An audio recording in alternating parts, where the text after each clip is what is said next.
What's up guys, welcome back to another video, and in this video I will show you how you can remove a job that you previously posted on Upwork.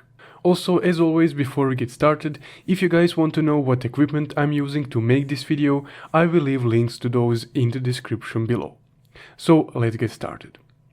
Now, first off, once you open up your Upwork account, you will be on your dashboard right here.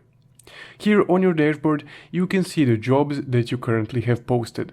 And to remove one of those or all of them, you would need to hover over the Hire Talent button right here in the upper left corner and go over Job Posts and Proposals, the first option.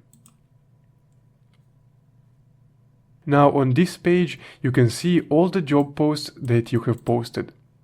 And from here, you can remove a previous job post. So to remove a job post, all you need to do is click on these three little dots next to the job. And here you can make the job private, or you can remove the post altogether. So to remove it, I will just click Remove Posting. Then you would need to select a reason. I will select the first one, no freelancers for requested skills, and I will select Yes, Close Job. And that's guys how you can remove a job that you posted on Upwork.